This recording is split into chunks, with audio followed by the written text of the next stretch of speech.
Yesterday, the euro and the pound sterling were almost ready to retreat against the US dollar.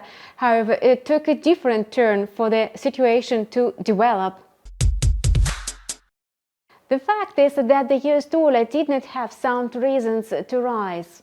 The only fact that might have boosted the greenback was a change in the traders' expectations for when the Fed Reserve would cut interest rates, and the pound sterling could have dropped even deeper if not for strong data on the eurozone unemployment rate, which capped the greenback's upward potential.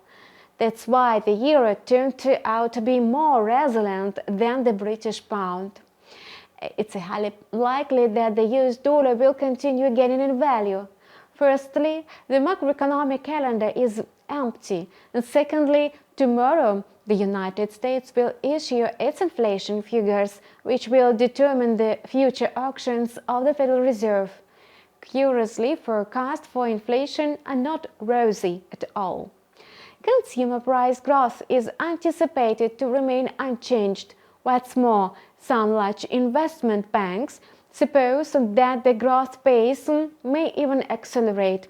Against this backdrop, the greenback's increase is likely to be insignificant. On the trading chart, we see that the euro-dollar pair remains stagnant. Despite a decline in the euro against the US dollar, the fact is that the price change was insignificant and failed to cause any radical changes in the market situation.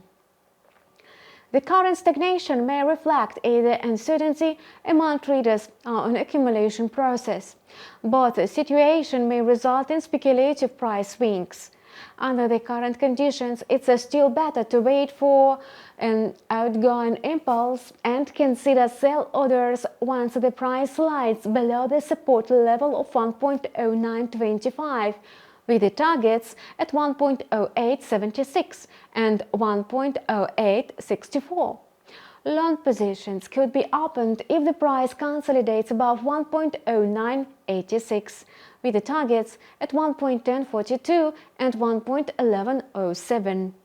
Meanwhile, a rise in the pound-dollar pair slackened near the upper limit of the sideways channel over 1.2600 and 1.2800, and this resulted in a decline in the volume of long positions, thus causing the price reversal. If the pound sterling settles below 1.2700, the volume of short positions with the target at the lower limit of the sideways channel over 1.2600 may surge. Otherwise, the level of 1.2700 may act as an intermediate support. And that's all for now. We keep monitoring the financial market situation. Subscribe to our channel and see you in several hours. We will take a close look at the US trading session.